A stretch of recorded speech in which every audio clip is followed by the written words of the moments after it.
उपस्थित सर्व भाविक भक्तांना केळगावच्या या अखंड हरिनाम सप्ताहाचं हे 34वे वर्ष आणि या 34व्या वर्षातला सप्ताहाचा 6वा दिवस आणि या 6व्या दिवसाची प्रवचनाची सेवा करण्याची संधी मला मिळालेली आहे। ही संधी दिल्याबद्दल सुरुवातीला सर्व ग्रामस्थांचे आणि सप्ताह कमिटीचे मी अगदी मनापासून आभार मानतो। आणि या संधी दिल्याबद्दल या पवित्र ठिकाणी जी बसण्याची मला संधी मिळाली, जे भाग्य मला मिळालं, त्याबद्दल मी स्वतःला खरोखर धन्य समजतो।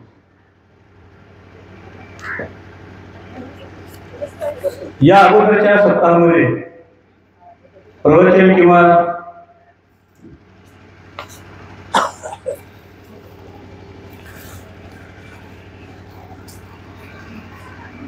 ज्यावेळेस केळगावच्या सप्ताहाला 25 वर्षे पूर्ण झाली, त्यावेळेस आपण येणाऱ्या प्रत्येक कीर्तनकाराचं संत पूजन केलं होतं आणि त्या निमित्तानं संत पूजनाच्या निमित्तानं बोलण्याची संधी या ठिकाणी मला मिळाली होती। त्यावेळेस जे काही 4 शब्द मी मोजके बोलले असेल, त्या बोलण्याचं व्यासपीठाधिकारी माऊली महाराज, आपण सर्व भाविक भक्त त्यांना खूप कौतुक वाटायचं। खूप छान बोललात, खूप छान बोललात। हे कौतुक ऐकून मला माऊलीची, ज्ञानेश्वर माऊलीची उभ्यात व्हायची की जैसा स्वभाव माय बापाचा, अपत्य बोले जरी बोबडी वाचा, तरी अधिकची तयाचा संतोष आहे। लहान बालकाचं बोलणं हे काय फार अर्थपूर्ण असतं, त्यामध्ये काय फार तत्वज्ञान असतं असं नाही, पण तरी आई वडिलांना ते बोलणं खूप आवडतं। 2 शब्द जरी बोलले तर आईचं अंतकरण भरून येतं। आई कौतुकाने त्याचं कौतुक करते, सर्वांना सांगते की बाळा किती छान बोलते बघा। वास्तविक पाहता बोलण्यामध्ये काय फार ज्ञान असतं असं नाही, केवळ आईची माया त्या बालकाबद्दल। तसं माझे 4 शब्द बोबडे माऊली महाराजांसारख्या अधिकारी पुरुषांनी त्याचं कौतुक करावं, हे खरोखर त्यांचं अंतःकरण माऊलीचं आहे, म्हणून या बाळाचं त्यांना कौतुक आहे। वास्तविक पाहता या संप्रदायामध्ये या मार्गावर चालणारा मी अगदी बालवाडीचा विद्यार्थी मला हरकत नाही, आणि या क्षेत्रातले जे अधिकारी पुरुष आहेत त्यांना या बालवाडीच्या लेकराचं कौतुक वाटावं, त्याचं कारण केवळ आणि केवळ आपल्या सर्वांचं प्रेम। आपण सर्वांनी जर मला आपलं म्हटलं असेल, माऊली महाराजांसारख्या अधिकारी पुरुषांना मला आपण म्हटलं असेल, तर बोलण्यामध्ये काय उणेपणा राहिला असेल तर तो आपण सहन केला असेल, समजून घेतला असेल। तैसा तुम्ही मी अंगीकारिला सज्जनी आपुला म्हणितला, तरी उणे सहज उपसाहाला प्राप्त पाहिजे। बोलण्यातला उणेपणा सहज आपण समजून घेतला असेल, म्हणून हे आपण सहन केलं असेल, हे कौतुक केलं असेल। ज्यावेळेस सज्जनांची कृपा होते, ज्यावेळेस सज्जनांचा उपदेश आपल्या अंतःकरणात भिडतो, त्यावेळेस आपल्या जीवनाचं सोनं होतं। परीस असतो काय, परिसाचा स्पर्श जर लोखंडाला झाला तर लोखंडाचं सोनं होतं असं म्हणतात, पण अनेकांना प्रश्न पडतो की परीस असतो काय। मी असं म्हणेन की संत हे परीस आहे। संतांच्या सहवास आपल्याला लाभला तर आपल्या आयुष्याचं सोनं होऊन जाईल।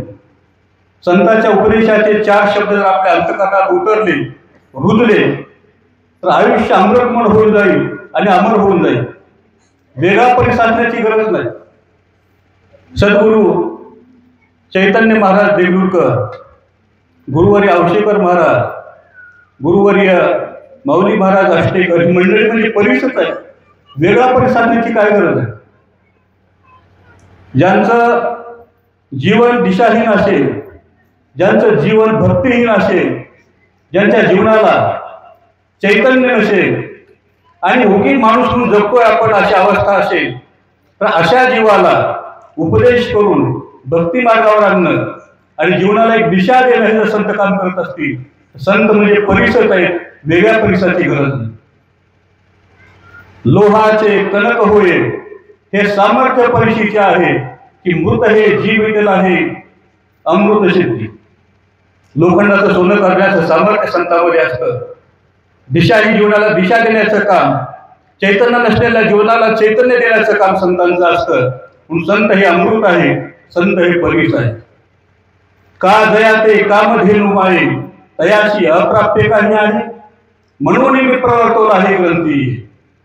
ज्याची संतांसारखी कामधेनु आई आहे, की कृपा करणारी आई जर आपल्या सतत सोबत असेल संतांसारखी, तर अशांना अप्राप्य काही आहे, न जमण्यासारखं काही आहे काय. आणि म्हणूनच या महान ग्रंथावर बोलण्याचं मी धाडस करतो आहे संतांच्या कृपेमुळे. तरी न्यूनते पुरते अधिकते सरते करुणी घेयावे हे तुमते विलवित असे. या माझ्या बोलण्यामध्ये प्रवचनामध्ये काही कमतरता अशी तुम्हाला जाणवली, आपण कृपाळू भाविक भक्तांनी ती कमतरता दूर करावी, भरून काढावी.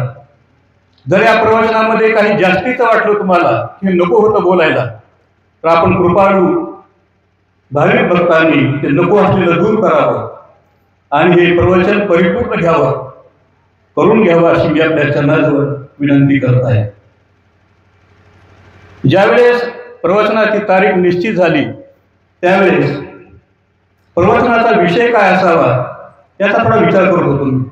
ही पहिली वेळ आहे प्रवचन पहिल्यांदा आपल्या समोर सगळ्यांच्या समोर करतो आपण.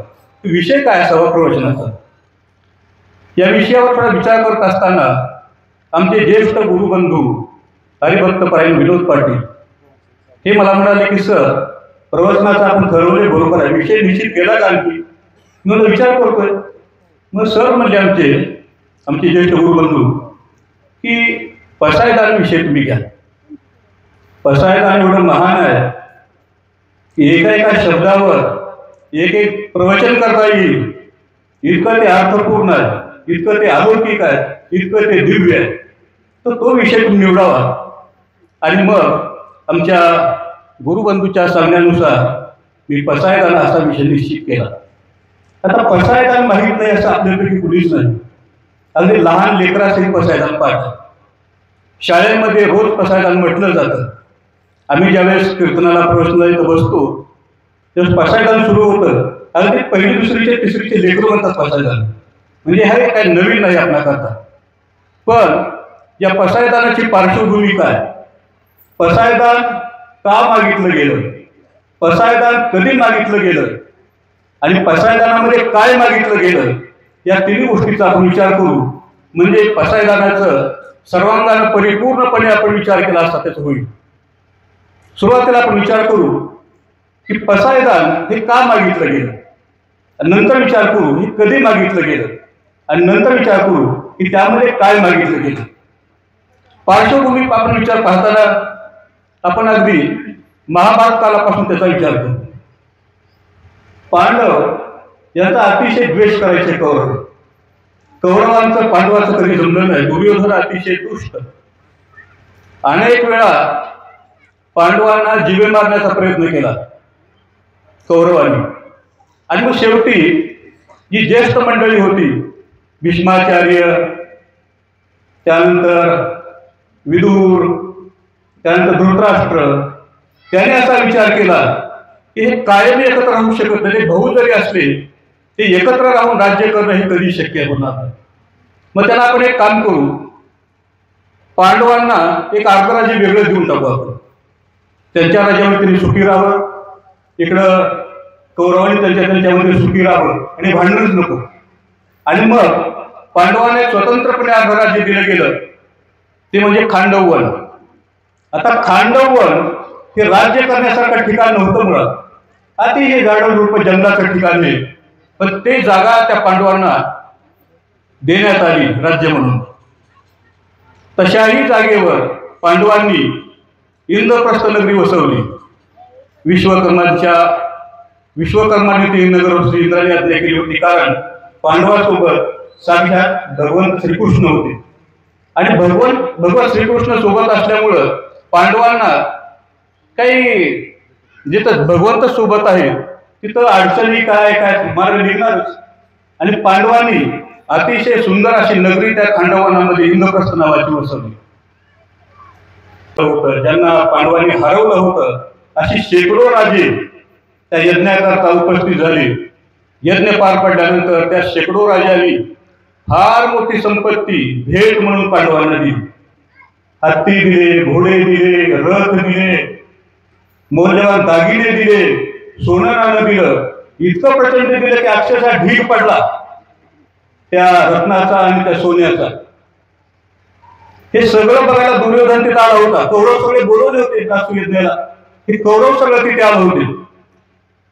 हे सगळं यज्ञ पार पडल्यानंतर हे दुर्योधन कौरव सगळे जेव्हा परत गेले हस्तिनापूरला, त्या दुर्योधनाला अन्न गोड लागला. माझा शत्रू इतका बलवान, इतका सामर्थ्यवान, तो त्याने जेवणच बंद केलं, आजारी पडला जवळपास. सगळ्यांना चिंता लागली.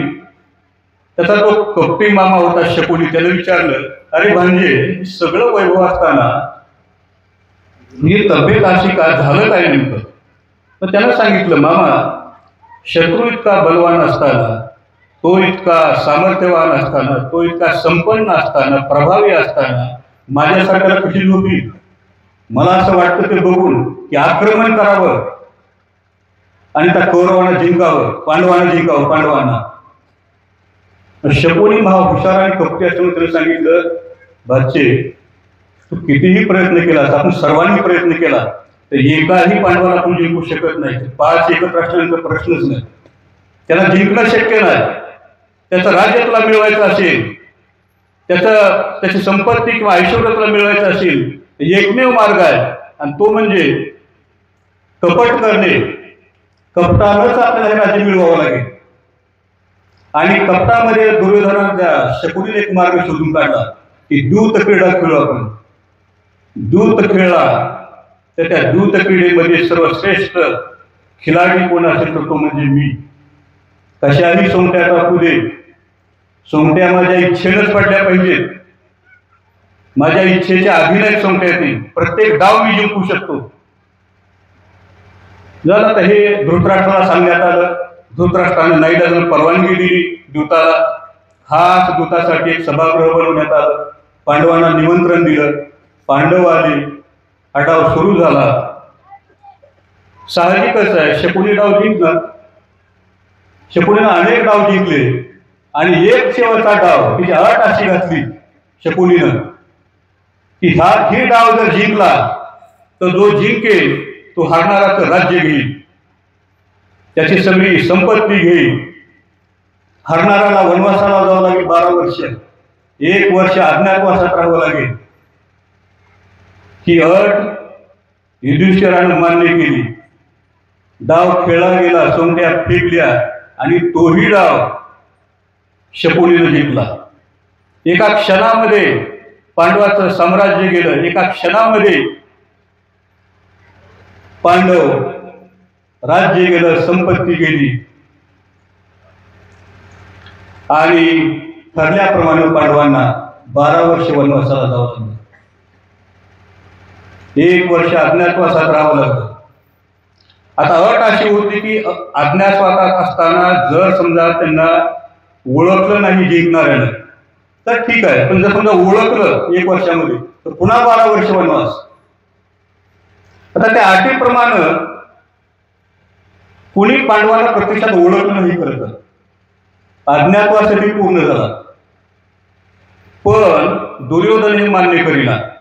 त्याचं मत असं होतं की अज्ञातवास संपण्याच्या अगोदर थोडा वेळ का होईना मी अगोदर पांडवाला ओळखलं. त्यामुळं डबल पांडवांनी पुन्हा 12 वर्ष वनवासाला जावं. सगळ्यांनी सांगून पाहिलं की पांडवांनी अज्ञातवास पूर्ण केलेला आहे, त्यांचं राज्य त्यांना परत दिलं पाहिजे. दुर्योधनाने नकार दिला. सर्वांनी जे ज्येष्ठ होते त्यांनी सांगितलं. शेवटी साक्षात भगवान श्रीकृष्ण गेले दूत म्हणून, मध्यस्थ म्हणून शिष्टाई करण्यासाठी. त्यांनी सांगितलं की पांडवांनी अज्ञातवास पूर्ण केलेला आहे, त्यांचं राज्य त्यांना परत केलं पाहिजे. नकार दिला दुर्योधनानं. शेवटी सांगितलं की ठीक आहे, राज्य न देत नसेल तर देऊ नको, 5 गावं तरी पांडवांना द्या. 5 गावं जरी दिले तरी पांडव समाधान मानतील. पण दुर्योधनानं गर्वानं गर्जना केली की 5 गावं नाही, सुईच्या टोकावर बसली की माती मी पांडवांना देणार नाही. आता अशी जर गर्जना केली असेल तर युद्धाशिवाय काय पर्यायच नाही. आपल्या राज्य परत मिळवण्यासाठी, न्यायासाठी, तत्वासाठी शेवटी युद्ध करणंच भाग पडलं. युद्ध करण्याचा निर्णय झाला आणि युद्धानंच हा प्रश्न मिटवावा असं ठरलं. शेवटी युद्ध ठरलं. युद्धाचं ठिकाण ठरलं कुरुक्षेत्र. या भरतवर्षातली जवळपास सगळी राजे या युद्धामध्ये सहभागी झाले. कोण पांडवाच्या बाजूनं, कोण कौरवाच्या बाजूनं. भगवान श्रीकृष्ण हे पांडवाच्या बाजूला आहे. तर ते एका अटीवर, मी शस्त्र वगैरे घेणार नाही हातात, मी असेल रणांगणावर मैदानात, पण शस्त्र हातात घेणार नाही, या अटीवर ते युद्धात सहभागी झाले. त्यांनी पांडवाची बाजू घेतली. युद्धाचा दिवस उजाडला. दोन्ही बाजूचं सैन्य युद्धभूमीवर आलं. युद्धाला थोडा अवकाश. आणि त्याच वेळेस अर्जुनानं भगवंतापुढे इच्छा व्यक्त केली. भगवंत त्यावेळेस अर्जुनाची सारथी होती, रोज सर्वांचे काम करायचे भगवंत. तिथं अर्जुनाने एक इच्छा व्यक्त केली. शेनयोरु भयोर्मध्ये रथम स्थापयामि अच्युत. हे अच्युत, हे कृष्णा, हे माधवा, 2 सैन्याच्या मध्ये माझा रथ नेऊन उभा कर. का? यावदे तांद्रिक्षेहम योद्धुकामान वस्थितान कैर्मया सहयोद्धव्यम अस्मिन रणसमुद्यमी. मला कुणासोबत युद्ध करायचे एकदा बघू दे. अर्जुनाने इच्छा व्यक्त केली की कोण आहे माझ्या पुढं, कुणासोबत मला युद्ध करायचंय, त्याला एकदा मला बघण्याची इच्छा आहे, कोण आहे ते. त्या अर्जुनाच्या इच्छेप्रमाणे भगवंताने रथ दोन्ही सैन्याच्या मध्ये उभा केला. आणि अर्जुनानं पाहिलं. काय दिसलं अर्जुनाला? आचार्य पितर पुत्र तथैव च पितामहा मातुला श्वशुरा पौत्रा शाला संबंधीन सदा. कोण आहे पुढं? आचार्य आहेत, पितामह भीष्म आहेत, चुलत भाऊ आहेत, भावाचे मुलं आहेत, मामा आहेत, मेहुणे आहेत, सगळे जवळचे, कुणीच लांबचं नाही. मग अर्जुनाला प्रश्न पडला, हे युद्ध कशासाठी करायचं नेमकं? रणांगणावर पराक्रम गाजवायचा, शत्रूला हरवायचं, आपण जिंकायचं, राज्य आपल्या ताब्यात घ्यायचं कशासाठी? की ज्यावेळेस आपण राज्य ताब्यात घेऊ ते आपल्या जवळचे जे कोणी आहेत त्यांना राज्याचा आनंद द्यायचा, हा तर युद्धाचा उद्देश असला पाहिजे ना. पण इथं राज्य मिळवायचं, कुणासोबत लढून? सगळे आपलेच. यांनाच मारून जर राज्य मिळवायचं असेल तर राज्य मिळवायचं कशासाठी? आणि म्हणून यतान हंतुम इच्छामि घ्नतोपि मधुसूदन अपि त्रैलोक्य राजेश हेतु किम न महित होते. त्या पृथ्वीचंच राज्य काय, 3 लोकांचं राज्य मला जरी मिळालं तरी मी हे युद्ध करणार नाही. या कौरवाने माझा घात केला तरी चालेल, पण मी त्यांच्यावर शस्त्र उचलणार नाही. का त्या राजाला करायचे काय? आणि शेवटी अर्जुनाची अवस्था अशी झाली, एक क्षणही या युद्धभूमीवर थांबवले, हातातलं धनुष्यबाण फेकून दिला. त्याची अवस्था वर्णन करताना सांगितलेलं आहे की शीदंती मम गात्राणि मुखम च परिशुष्यति वेपतुष्य शरीरे मे रोमहर्षश्च जायते गांडीवं स्त्रंसते हस्तात् त्वक्षैव परिदह्यते न च शक्नोमि अवस्थातुं भ्रमति वच मे मनः. सर्वांगाला कापड सुटलं, तोंडाला कोरड पडली, अंगावर रोमांच आले, हातपायातला अवसान गेलं आणि त्याला असं वाटलं की या युद्धभूमीवर आता एक क्षणभरही आपण थांबवू नये. आणि त्या या सगळ्या श्लोकांचा मला एक शब्द खूप आवडतो, भ्रमती वचने मनः. ही सगळी जी अवस्था झाली त्याचं मन भ्रमित झालं. म्हणून खरं पाहिलं तर अर्जुनाला काय माहित नव्हतं का युद्धभूमीवर कोण येणार पुढे. राज्य परत देण्यास दुर्योधनानं दिलेला नकार, सुईच्या टोकावर बसेल की माती मी पांडवांना देणार नाही केलेली प्रतिज्ञा, कृष्णानं साक्षात भगवंताने केलेली शिष्टाई, तीही असफल झाली. आता हे सगळं घडत असताना अर्जुनाला काय कल्पना नव्हती का की युद्ध होणार आहे, युद्ध कोण समोर आहे, सगळंच माहित होतं. पण तरीही त्याची अवस्था अशी झाली. त्याचं कारण भ्रमती वच मे मन, मनामध्ये भ्रम उत्पन्न झाला, माया उत्पन्न झाली आणि मायेमुळं भ्रमामुळे ही त्याची अवस्था झाली. अर्जुनानं धनुष्यबाण टाकून दिला, रथाच्या खाली उडी आणली आणि शोक करू लागला युद्धभूमीवर.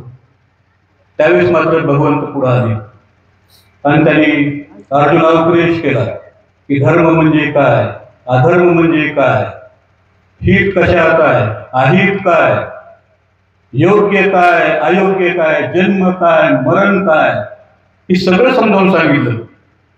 त्यामध्ये अनेक प्रश्नही शंकाही अर्जुनाने विचारल्या. सगळ्या शंकेचं समाधान केलं भगवंतांनी. आणि मग शेवटी अर्जुन म्हणाला, नष्टो मोह स्मृतिर्लब्धा त्वत्प्रसादान मया चित स्थितो अस्मि गत संदेह करिष्ये वचनं तव. हे अच्युत, हे कृष्ण आहे माधवा, तुझ्या कृपा प्रसादामुळं माझा सगळा मोह आता नष्ट झालेला आहे. गेलेली स्मृती माझी पुन्हा परत आलेली आहे. स्मृती म्हणजे गेली म्हणजे काय, की मी कोण आहे, काय केलं पाहिजे, हे सगळं जे त्याचं विसरलं होतं, भ्रम निर्माण झाला, ती स्मृती त्याला परत आली. गत संदेह, मनातले सगळे संदेह निघून गेले आणि स्थितो अस्मि, मन स्थिर झालं, ध्येयाप्रती निश्चित झाला आणि शेवटी मग अतिशय निश्चयपूर्वक म्हणाला, करिष्ये वचनं तव, तुझ्या आज्ञेप्रमाणे मी आता करीन, तुझे सांगशील ते करीन. हा जो उपदेश भगवंतानी अर्जुनाला केला, तो उपदेश म्हणजेच भगवद्गीता. भगवद्गीता जो म्हणतो आपण, तो म्हणजे हा उपदेश. आता भगवद्गीतेचा उद्देश काय? फक्त अर्जुनाला लढायला तयार करणं, एवढा जर उद्देश असता तर लढायला अर्जुन तयार झाला, युद्ध झालं आणि भगवद्गीतेचं महत्व संपलं, असंच व्हायला पाहिजे होतं ना. पण आज हजारो वर्ष घेऊन गेली तरी भगवद्गीता टिकून आहे. त्याचं कारण केवळ अर्जुनाला युद्धाला तयार करणं एवढाच त्याचा उद्देश नाही.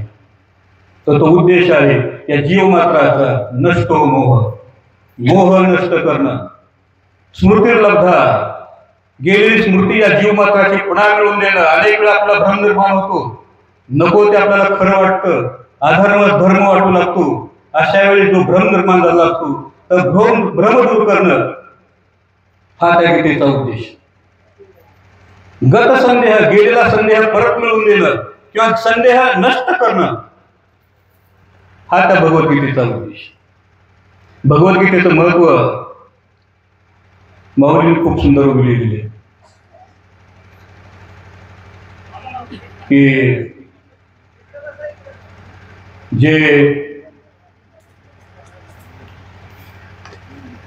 ज्ञानामृताची जाणवी, जे आनंदचंद्रीची सतरावी, विचार क्षीरानवीची नवी लक्ष्मीची. कशी आहे भगवद्गीता? भगवद्गीता ही ज्ञानामृताची गंगा आहे. भगवद्गीता ही आनंदरूपी चंद्राची मोहकाची 17वी कला आहे. भगवद्गीता ही विचाररूपी क्षीरसागरातून निर्माण झालेली नित्य नूतन अशी लक्ष्मी आहे. भगवद्गीता जे उपनिषदांचे सार, सर्व शास्त्राचे माहेर आणि परमहंशी सरोवर शेती. ही कशी आहे भगवद्गीता? हे उपनिषदाचं सार आहे, हे सर्व शास्त्राचं माहेर आहे. सर्व शास्त्र इथं निर्माण झाली, पुन्हा वेगळी झाली असती, जसं नांदायला मुली जातात तसं हे वेगळी शास्त्र स्वतंत्र झालं असतील, त्याची निर्मिती या गीतेतूनच. म्हणून हे सर्व शास्त्राचे माहेर आणि जे परमहंस आहे त्याचे मानस सरोवर आहे ही भगवद्गीता. साचची बोलावे नवे हे शास्त्र, पै संसारू जिरे हे शस्त्र, आत्मा अवतरविते मंत्र अक्षरे. खरं बोलायचं म्हणजे हे केवळ शब्दरूपी शास्त्र नाही, संसार जिंकण्याचे हे एक शस्त्र आहे. हे केवळ अक्षर नाही, आत्मज्ञान प्रगट करणारे हे मंत्र आहे. इतकी ही गीता अर्थपूर्ण आणि महत्वाची. भगवंत वेद वगैरे सगळे भगवंताच्या घोरण्यातून निर्माण झाले असं म्हणतात. हा वेदार्थ सागर जया निद्रिताचा घोर. वेदार्थ सागर जो आहे तो निद्रिताचा घोर आहे. झोपण्यातून घोरण्यातून निर्माण झाले वेद वगैरे, पण भगवद्गीता ही साक्षात भगवंतांनी जागा असताना स्वतःच्या मुखातून सांगितलेली आहे.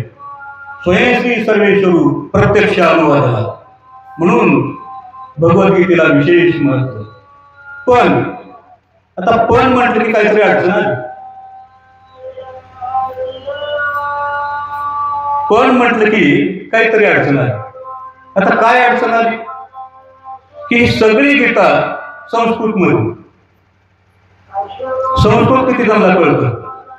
मी जर म्हणत एखाद्या संस्कृत मला श्लोक म्हणून दाखवला, किती जणांना कळणार? न जायते म्रियते वा कदाचन नायम भूत्वा भविता वा न भूयः अजो नित्यः शाश्वतोऽयं पुराणो न हन्यते हन्यमाने शरीरे. याचा अर्थ जर कळला तर जीवन बदलून जाईल त्या श्लोकाचा. कळतं कुणाला? अशी अडचण झाली. आणि दुसरं, भगवद्गीता आहे संस्कृत मध्ये, आणि दुसरं की प्रमेय रूपात, सिद्धांत रूपात, विश्लेषण नाही, फक्त प्रमेय. आता आमच्या इथं गणिताचे सर आहेत, उदय पाटील सर, भूमिती शिकवतात. नुसतं प्रमेय जर विद्यार्थ्याला सांगितलं तर काय कळणार? 2 आणि 2 बिंदूतून फक्त 1 आणि एकच रेषा जाते, एवढंच पाठ करायचं. ती सिद्ध काहीच करायचं नाही, काहीच करू शकत नाही. तो सिद्ध केला पाहिजे प्रमेय. पण भगवद्गीतेचा असं आहे की ती फक्त प्रमेय रूपात आहे, सिद्धांत रूपात आहे, विश्लेषण जास्त नाही त्याचं. मग आता मुळात संस्कृत ते पुन्हा सिद्धांत रूपात हे कळणार कसं? मग झालं असं की एवढं हे दिव्य ज्ञान असून, साक्षात भगवंताच्या मुखातलं ज्ञान असून, तरीही हळूहळू हळूहळू हे लोप पावलं.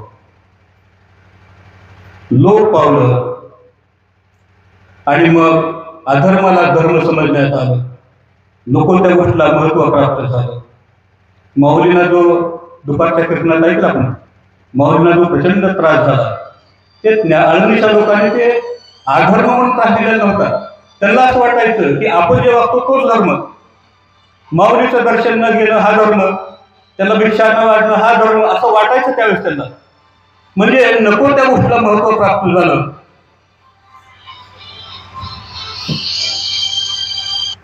अधर्माला धर्म समजण्यात येऊ लागलं. मग आता असा जर अनाचार माजला असेल, लोकले ज्ञान जेवी, ज्ञानाचा लोप झाला, ही का नेणार ते कोणी? आपण आरतीमध्ये म्हणतो ही कुणाला कळेल असं झालं, ज्ञानाचा लोप झाला.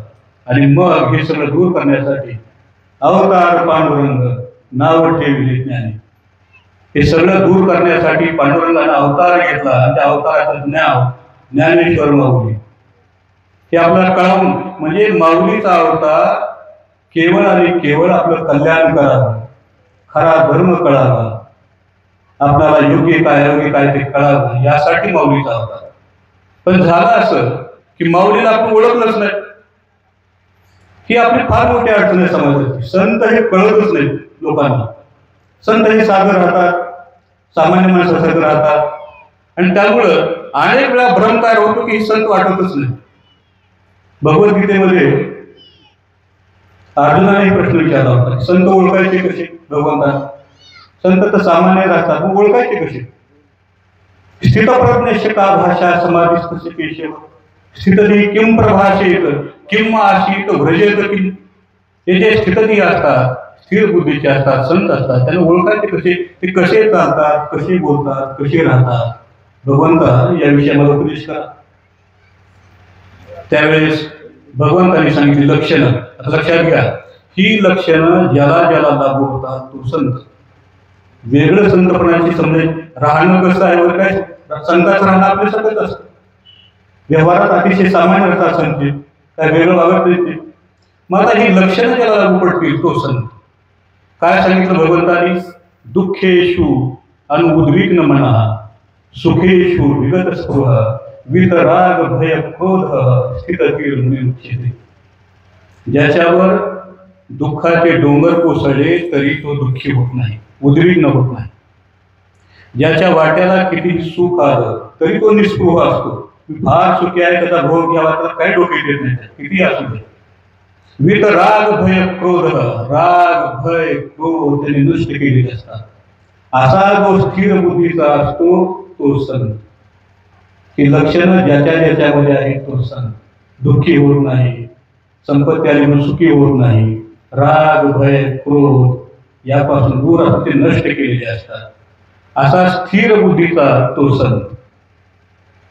आता थोडं विषय बदलून विचारतो मी की सगळी लक्षणं आमचे ज्येष्ठ गुरुबंधू विनोद पाटील यांना लागू पडतात की नाही?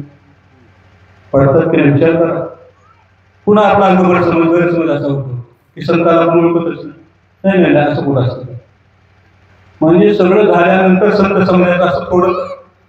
समोर माणसं दिसत असताना, तशी वागत असताना, ही सगळी लक्षणं त्याच्यात उपस्थित असताना त्यांना आपण संत समजू नये का? किती दुःखाचे डोंगर आले, थोडंही विचलित झाले नाही. आयुष्यामध्ये सुखाचे प्रसंग आले तरी कधीच उदो केला नाही, कुठंच.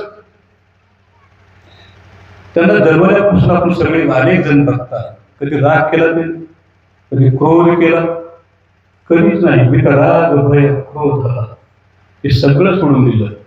आता ही लक्षणं जर असतील तर आपण समजून घ्यायला पाहिजे. अनेक वेळा आपलं असं होतं की समोरच्या माणसं आपण समजून घेतो. इतिहास वाचतो, पुराण वाचतो, होऊन गेल्या माणसाचं कौतुक करतो, गुणगान करतो, सगळं करतो, पण समोर असलेल्या माणसाला समजून घेत नाही. हे समजून घ्या, हे संतांचे लक्षण आहे. माऊलीलाही आपण ओळखलं नाही त्या काळामध्ये. मग आता माऊलीचं सगळं दुःख, त्यांच्या अडचणी दुपारच्या कीर्तनामध्ये झालेल्या आहे. त्याच्यामुळे आता त्यांनी उजळणी करायचं मला वाटत नाही. मी एवढं सांगेन फक्त की त्यांना शुद्धीपत्र आणण्यासाठी पैठणला जावं लागलं, आळंदी.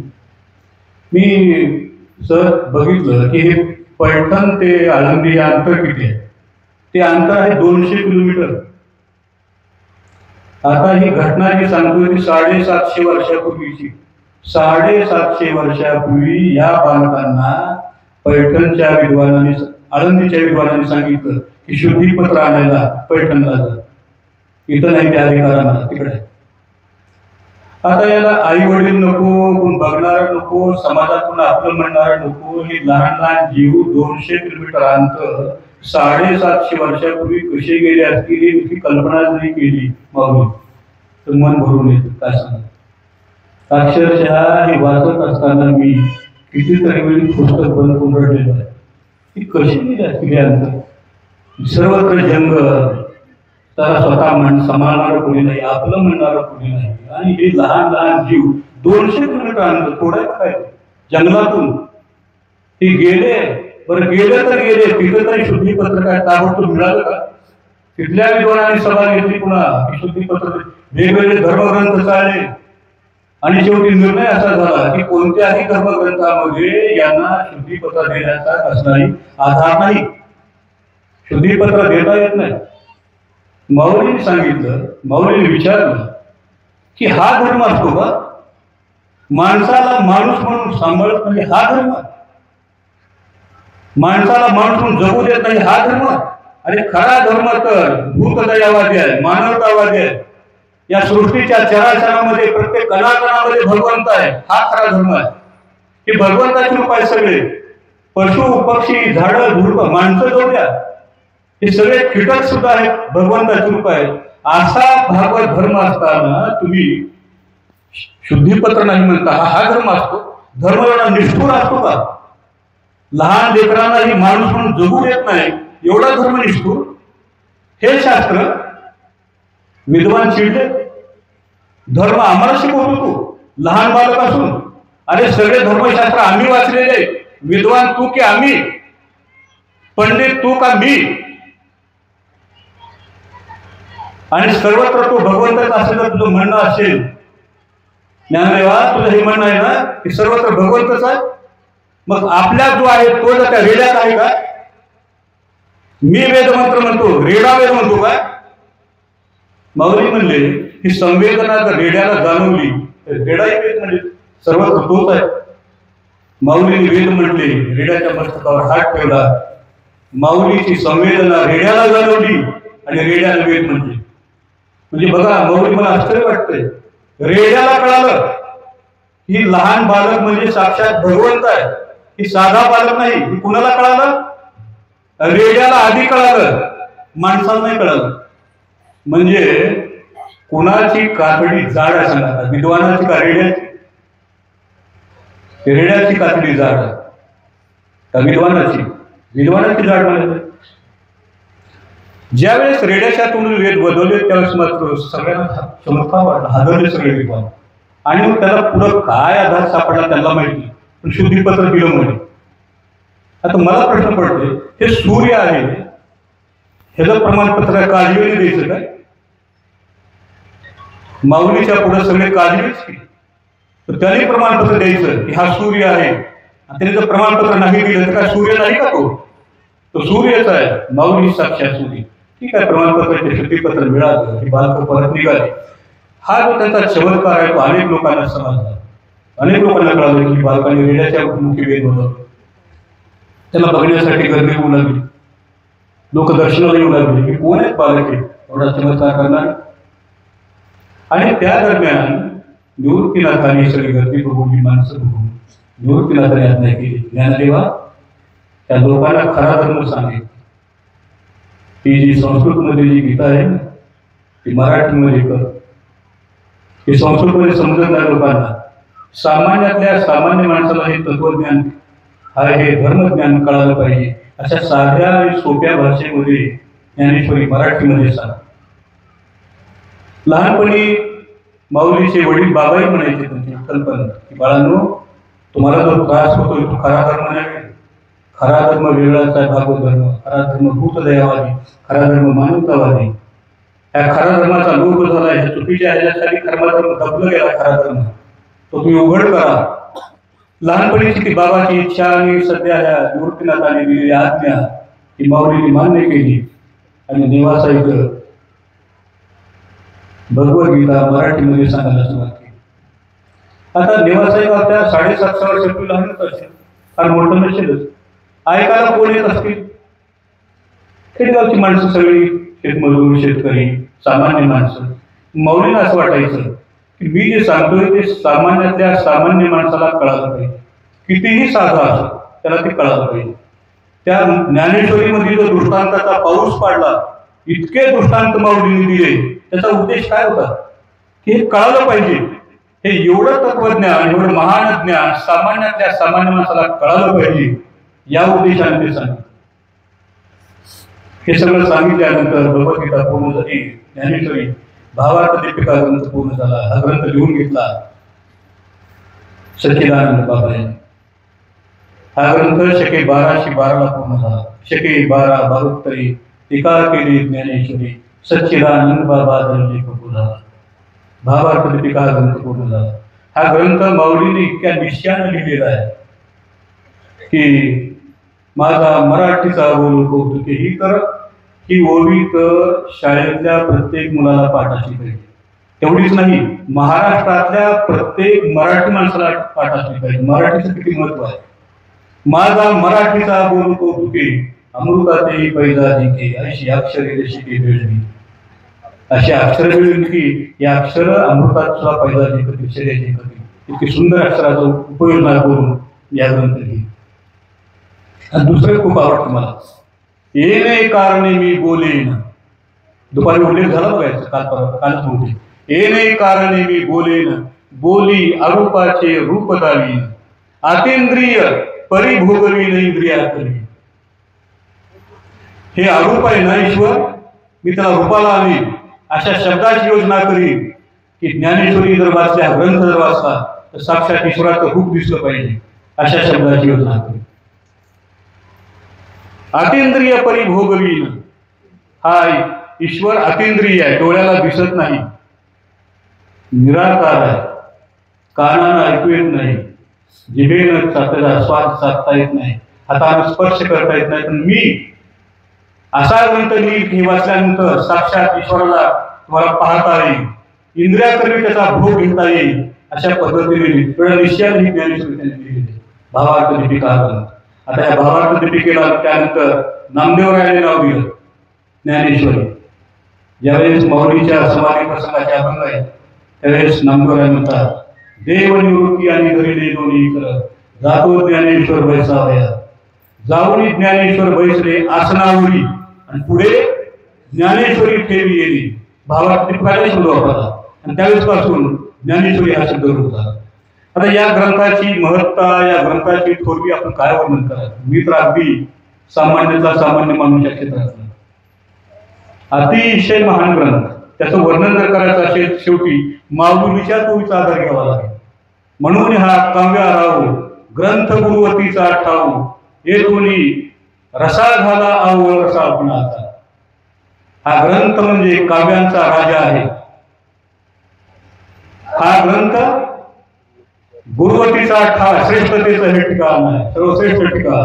आणि रसाला रसाळपणा या ग्रंथामुळे प्राप्त झाला. देवीची ऐका अनेक येथुनी शब्दश्री सत्शास्त्रिक आणि महाबोधी कोवळी करून. हा ग्रंथ कसा आहे? महाबोधाला कोवळीकता प्राप्त झाली. याचं चातुर्य शहाणे झाले, प्रमेय रुची साले आणि सौभाग्य पोकले स्वाते. काय सुंदर आहे पहा. हे शब्द म्हणजे खरं ही ओवी म्हणजे मला असं वाटते की ज्ञानदेव त्या ओवीच्या रूपानं आपल्याला हाताला धरून भगवंताकडे घेऊन जातात. भगवंताचं दर्शन झालं की ती ओवी संपवते, आपणही संपवतो आणि सच्चित आनंद एवढं शिल्लक राहतं. बाकी काही शिल्लक राहत नाही, शब्द शिल्लक राहत नाही, आपण शिल्लक राहत नाही. फक्त आणि फक्त सच्चित आनंद. त्याचा अनुभव आपल्याला ज्ञानेश्वरी वाचता येतो. माधुरी मधुरता, शृंगारी सुरेखता, रूढ पण उचिता दिसले भले. शृंगारी सुरेखता, शृंगारालाही सुरेखता असली पाहिजे. बटबटीत शृंगार हा शेवटी घृणास्पदच, त्याज्यच. त्याला सुरेखता असली पाहिजे. ही सुरेखता माऊलीने प्राप्त करून दिली. आणि त्यानंतर आहे ना तरी उद्यानी माधवी घडे तेत वनशोधेची खाली उघडी आदिला सोनिया पाडे जिया परी. एखादा सुंदर बगीचा असावा, उद्यान असावं, आधीच ते सुंदर, आणि त्यातही जर समजा वसंत ऋतूचं आगमन झालं तर मग त्या उद्यानाची शोभा दसपटीने वाढली. तसं माऊलीच्या ज्ञानेश्वरीमुळं त्याची शोभा वाढली. नाना घनीभूत सुवर्ण जैसे निहारिता साधारण अलंकारी बरवे बिंडी वाढतात. शुद्ध सोनं आहे. आता विचार करा, आपलं पडतं ना, मी बोललेलं फारच तत्वज्ञान बोललो, दृष्टांत नाही, उदाहरण नाही वगैरे काय. मला काय वाटतं माऊली इथं आल्यानंतर काहीतरी शिकलं पाहिजे. हसण्या खेळण्याची मौज मजेची मुळात जागाच नाही. मी थोडा गंभीर माणूस आहे. मला असं वाटतं की काहीतरी आयुष्यामध्ये बदल झाला पाहिजे, चांगलं घडलं पाहिजे. जोक विनोद कथा गोष्टी हे सांगण्याचं ठिकाण वेगळं असं मला वाटतं. एक तरी ओवी अनुभव असं पुढे येत आहे त्याचा उद्देश तीच आहे. बरं ठीक आहे. ना तरी उद्यानी मी सांगत होतो की नाना घनीभूत सुवर्ण जैसे निहाळिका साधारण मग अलंकारी बरवे पण निवारतात. आता एक सोनं आहे समजा, शुद्ध सोनं आहे, चांगलं सोनं आहे, पण बिस्किट आहेत त्याचे चिप आहे, ते घालून काय फिरता येते का? मान्य आहे, ती शुद्धच आहे, किमती आहे, एक नंबरचा आहे, पण बिस्किट रूपामध्ये चिप आहेत त्याच्या. ती सोनं काय वापरता येतं का? गीता म्हणजे ते सोनं. तर त्या गीतारूपी त्या सोन्याला माऊलीने अलंकार केले आणि त्या सोन्याचं शतपटीनं महत्व वाढवलं. आणि मग आपल्याला जर महत्व कळालं की अरे इतकं सुंदर आहे काय, हे माऊलीने काम केलं आणि त्याचं खरं महत्व सांगितले अतिशय सुंदर पद्धतीनं नामदेव राहिले. ज्ञानराज माझा योग्यांची माऊली जेने निगमवल्ली प्रगट केली, गीता अलंकार नाम ज्ञानेश्वरी ब्रह्मानंद लहरी प्रगट केली. अध्यात्म विद्येचे लागलेले रूप चैतन्याचा दीप उजाडला, 56 भाषेचा केला शे गौरव भवानवी नाव उभारली. श्रवणाचे विषय वैसावी सम्राज्य काय केलं ना ज्ञानदेवांनी? निगमवल्ली प्रगट केली, चैतन्याचा दीप उजाडला, ब्रह्मानंद लहरी प्रगट केली, भवानवी नाव उभारली. एवढं महान कार्य केलं आणि शेवटी सांगितलं नामामने ग्रंथ श्रेष्ठ ज्ञानदेवी एक तरी ओवी वाचावी, एक तरी ओवी वाचावी. वाचावीस ना? अनुभव आहे. आता काय फरक आहे वाचन अनुभवामध्ये? वाचन म्हणायला पाहिजे ना, वाचतोच की आपण. मी सांगू, नुसत्या वाचण्याला शून्य किंमत आहे. मी आता काही प्रमाण देणार आहे. मी नुसतं वाचन करून काही किंमत देणार म्हणून अनुभवण्यास लिहिले एक तरी ओवी. तुका बोलविषयी तैसे आणि अनुभवा नाही तरी देवा विटंबना. तुकोबाराय जसं मी बोलतो ना देवा तसं माझ्या अनुभवाला आण, नुसतं बोलणं नाही. मिठे विन काय करावे मिष्टान्न शवजीवन शृंगार. पंचपक्वान्न केलं आणि मीठच नाही मध्ये बेचवच लागल.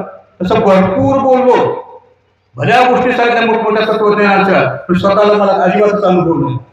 ते मीठ नसेल अन्नच आहे ते. प्रेताचा शृंगार केला तर काय शोभून दिसेल काय? तसा अनुभव नसेल तर नुसतं बोलणं हे शोभून दिसणार. कन्या पुत्रे मंगळदायके वेचिले हे पिके द्रव्य तरी. सगळी सोय केली, मंगल कार्यालय केलं, वराड आलं, बँड लावलं, सगळंच केलं, फक्त नवरा नवरी नाही. रिकाम्या स्टेजच्या दिशेने अक्षता फेका आणि जेवा. काय म्हणतील लोक? सगळं केलं बरोबर आहे, काय उपयोग आहे? जाऊ नवरा नवरीच नाही ना. तसं भरपूर तत्वज्ञान सांगितलं, ग्रंथ वाचले, सगळं केलं, पण स्वतःला अनुभव मात्र शून्य. कसलाच अनुभव नाही, फक्त बोलणं आणि बोलणंच. हे सगळं व्यर्थ आहे. म्हणून नामदेवराय म्हणतात की एक तरी ओवी वाचावी नाही, अनुभवावी. ते नामदेवराय ज्ञानदेवाचा आणखी आहे. आणि ज्ञान ही अपैते होईल, प्रज्ञा परमाणू ही उगाना घेईल. सगळं शास्त्राची येईल सर्वस्वा. नुसतं वाचन केलं तर काय होईल? सगळे शास्त्र पाठ होतील, सगळ्या शास्त्राचं सार कळेल नाही असं नाही, सगळं कळेल. परी ते उत्पत्ती ऐशी जरी विरक्ती न दिगे मानसी, तरी सर्वात्मका मजशी नव्हेची भेटी. तुम्हाला या गोष्टीचा अनुभव जर नाही आला तर तुम्ही कितीही वाचा, माझी त्याची भेट होणार नाही असं भगवान म्हणतात. नुसतं वाचून मी कुणालाही भेटणार नाही, बरोबर. त्यामुळं केवळ वाचन उपयोग नाही, अनुभव घेतला पाहिजे. असा हा श्रेष्ठ ग्रंथ ज्ञानदेवाने लिहिला. त्यानंतर शेवटी एक भगवद्गीतेमध्ये श्लोक येतो शेवटचा, यत्र योगेश, बहुत त्याला पाठ असेल, यत्र योगेश्वर कृष्ण यत्र पार्थो धनुर्धरः तत्र श्री विजयो. बरोबर. या श्लोकाचं माऊलींनी 108 ओव्यामध्ये भावार्थ सांगितलं. हे सगळं करून तुम्हाला असं वाटतं की पासायला कुठे गेलं नेमकं? आता लक्षात येईल तुमच्या. शेवटचा जो श्लोक आहे त्याचा 108 ओव्यामध्ये भावार्थ सांगितला आणि त्यामध्ये एक ओवी येते, किंबहुना तुमचे केले धर्म कीर्तन हे सिद्धी गेले, तेच माझे जीव उरले पायी. सद्गुरुराया, मला निमित्त मात्र करून जे तुम्ही जे धर्म कीर्तन केलेलं आहे ते आता सिद्धीला गेलेलं आहे आणि मी केवळ आपला सेवक म्हणून उरलेलो आहे. आपला पायिक आहे, सेवक आहे. बघा, एवढं सगळं सुंदर काम केल्यानंतर शेवटी माऊली म्हणतात की सद्गुरुराया हे तुम्ही केलेलं आहे, मी नाही. हे सगळं श्रेय माऊलींनी आपल्या गुरुला अर्पण केलं, मी केवळ निमित्त मात्र आहे. आणि ही संपल्यानंतर पुढची ओवी लगेच येते, आता विश्वात्मके देवी येणे भाग्यज्ञ तोषावे, तो शोणी मत द्यावे असा आहे. इथून आपल्या पासाला सुरुवात झाली. ज्ञानदेवाने विश्वात्मक देवाकडे मागणी केली. माझं मत असं आहे की संत आणि भक्त हे काही मागतच नसतात. मुळात संत आणि भक्त कधी काही देवाला मागत नाही. मागण्याचं काम तप करणारे करतात. जे तप करतात ते मागण्यासाठीच तप करतात. म्हणून तरी भागवत मध्ये महर्षी नारद म्हणतात, भक्तीने प्रश्न विचारला होता, त्याचं उत्तर देताना महर्षी नारद म्हणतात, काम क्रोध महालोभ तृष्णा व्याकुल चेतसः ते अपि तिष्ठन्ति तपसि तपः सारस्ततो गतः.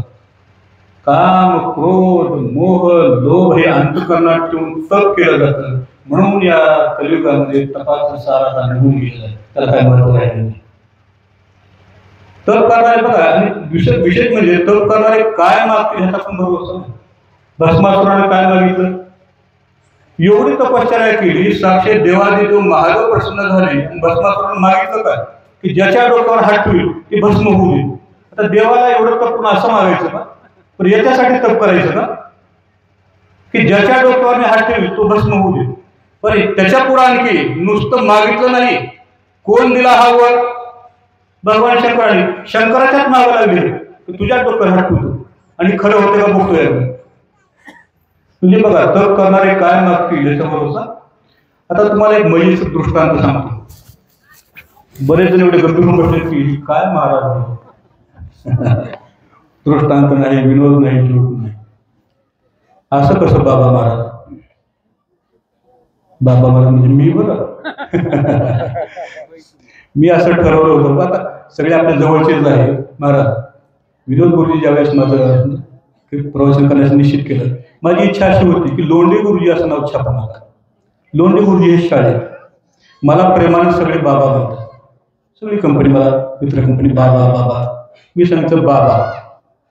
आता एक प्रवचन करायचं म्हणून महाराज. आणि केळगाव असं छापा, कारण केळगावचे एवढे अनंत उपकार माझ्यावर आहे. 32 वर्ष या गावात राहिलो, घरोघरी ओळखतात. अक्षरशः या मायबावड्यांना मी त्याचा मुलगा वाटतो, भाऊ वाटतो, घरचा माणूस वाटतो. या गावाचं इतकं तर माझ्यावर प्रेम असेल तर माझं मूळ गाव जे असेल ते असेल, असू द्या, पण पत्रिकेवर मात्र केळगाव छापा, बाबा महाराज केळगावकर. हेच नाव छापले, केळगाव छापले सध्या. तर तुम्हाला असं वाटेल की काय बाबा महाराज एवढं गंभीर कसं काय सगळा विषय. एक दृष्टांत सांगतो की हे तप करणारे काय काय मागू शकतात. एकाने काय केलं, कठोर तपश्चर्या केली 12 वर्ष. देव प्रसन्न झाला आणि शेवटी त्याला म्हणला की मी तुझ्यावर प्रसन्न झालोय, काय मागायचं ते माग. पण एक अट आहे म्हणला की तू जे मागशील ते तुला सगळं मिळेल, पण तुझ्या शेजाऱ्याला मात्र तुझ्यापेक्षा दुप्पट मिळेल. शेजाऱ्याला. हे म्हणला देवा, शेजाऱ्याचा काय प्रश्न, त्यानं काय तप केलं नाही, काय नाही, त्याला द्यायचा काय विषय.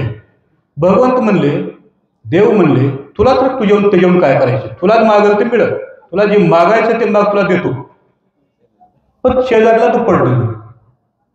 तू बराच विचार केला. म्हणला समजा मी जर आता 100 एकर जमीन दे म्हणलं, तर शेजाऱ्याला मी जर म्हणलं 100 किलो सोनं दे, तर शेजाऱ्याला 200. मी जर म्हटलं 10 मजली मला बिल्डिंग दे, तर शेजाऱ्याला.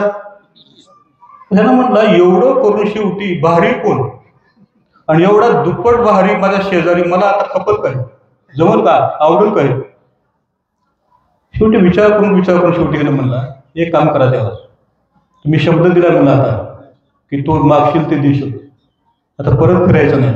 माझं एक मागणं आहे, मला एका डोळ्यानं आंधळं करा आणि माझ्या दारात ते खड्डा पाडा. आता भगवंताने शब्द दिला होता ना, तू मागशील ते मिळेल. शेवटी त्याला द्यावं लागलं. ह्याचा एक डोळा गेला, ह्याच्या दारात एक खड्डा पडला. पण झालं असं, शेजाऱ्याचे दोन्ही गेले, 2 खड्डे पडले. शेवटी शेजारी ते खड्डे पडून गेल्यानंतर ह्याला बरं वाटलं, तपश्चर्याचं फळ मिळालं. मला काय कसं, माझा डोळा गेला खड्ड्यात, म्हणजे दारात खड्डा पडल्याचं दुःख नाही वाटलं त्याला.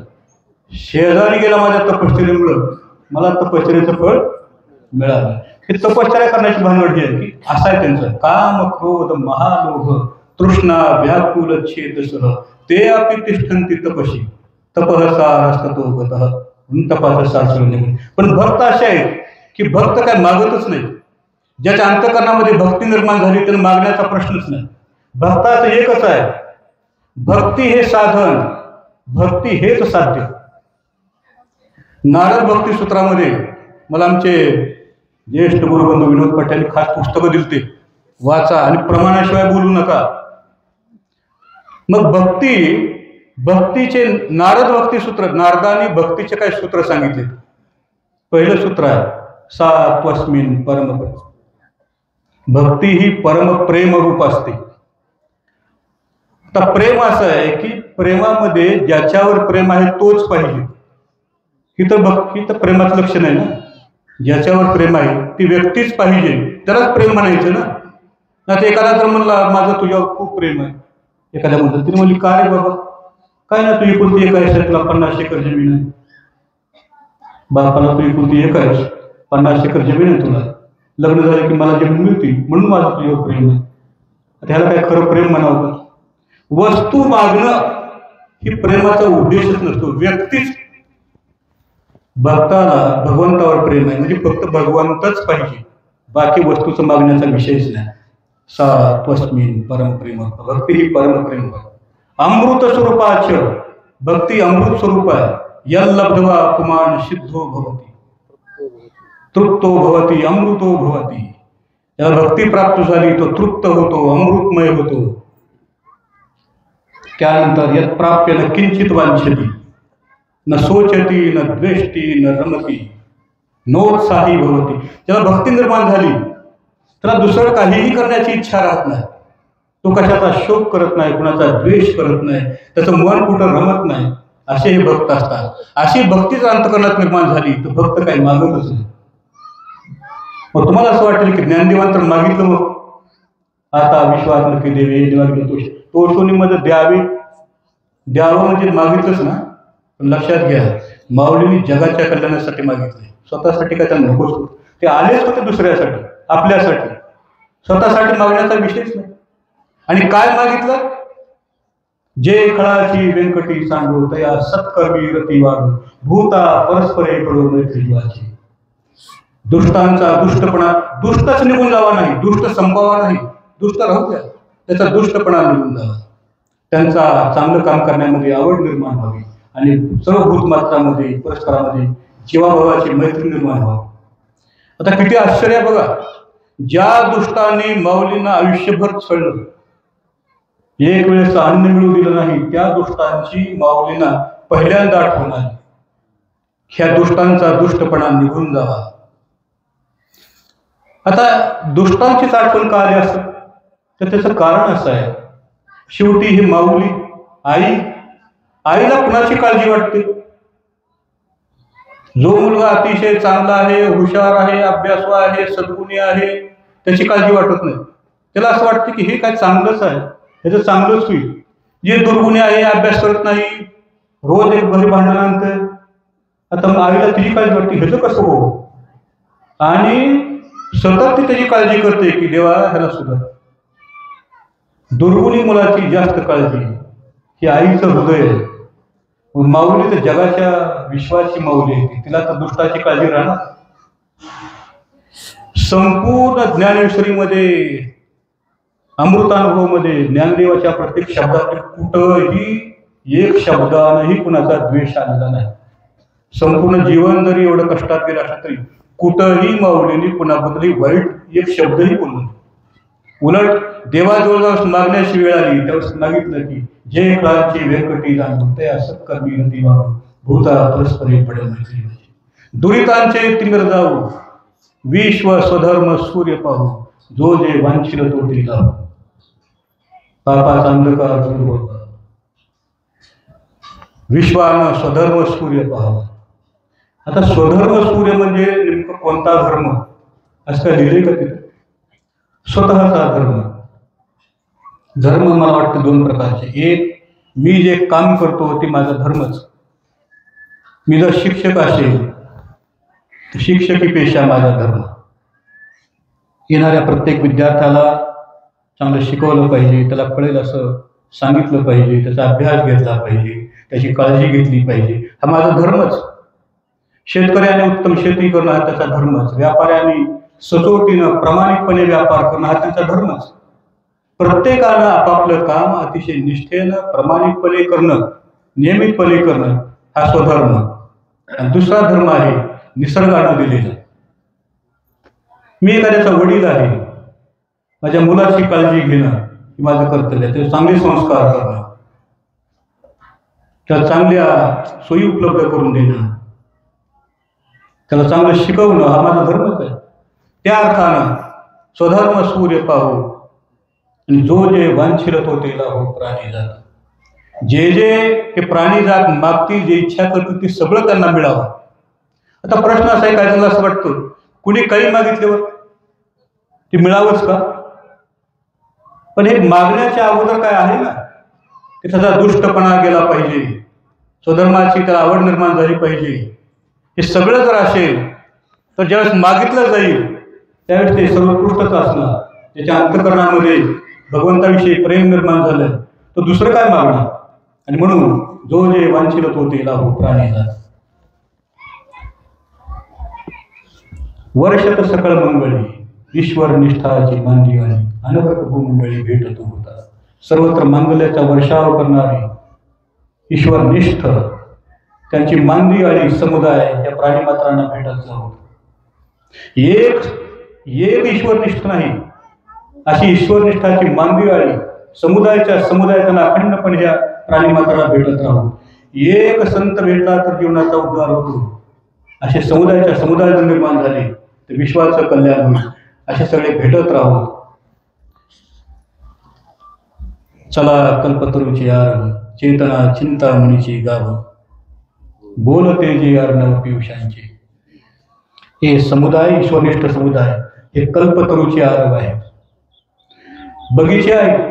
कल्पतरू म्हणजे ज्या झाडाखाली बसलं की जी इच्छा आपण व्यक्त करू ती पूर्ण होते. ही एक झाड पण हे कल्पतरूचे आरव हे बगीचे हे त्यांनी चालणारे चलते फिरते सज्जन हे चालते फिरते कल्पतरू आहे. त्याचे बगीचे आहेत. चला कल्पतरूची आत चेतना चिंतामणीची गाव. ज्याच्याकडे चिंतामणी असेल त्याची इच्छा पूर्ण होते. पण हे शेवटी चिंतामणी म्हणजे दगड पण संत म्हणजे चेतना चिंतामणी. चेतना असणारे चिंतामणी. चेतना चिंतामणीचे गाव बोलते जे अर्णव पियुषांचे. या संतांचं बोलणं म्हणजे अमृताचा सागर इतकं त्यांचं बोलणं हे सर्वांच्या कल्याणाचं आणि उद्धाराचं असतं. असे अर्णव समुद्राचे असे संत या मानवजातीला भेटत जावं. चंद्रमे जे आलंछन मार्तंड जे तापहीन ते सर्वाही सदा सज्जन सूर्य होते. हे कसे आहेत संत? लांछन नसलेले कलंक नसलेले चंद्र आहे. ताप नसलेले सूर्य आहे. आणि असे सर्वाही सदा सज्जन सूर्य. असे जे संत आहेत ते सर्वांना सोयरे व्हावेत. सोय पाहणारे ते सोयरे. आपली सोय या संतांनी पाहावी. आपली कशामध्ये आपलं कल्याण आहे संतांनी जाणावं आहे तसं पूर्ण करावं. असे संत सतत भेटत राहू. हे होता नाही का?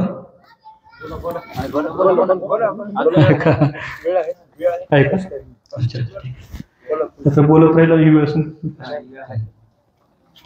बोलते जे अर्णव पियुषांचे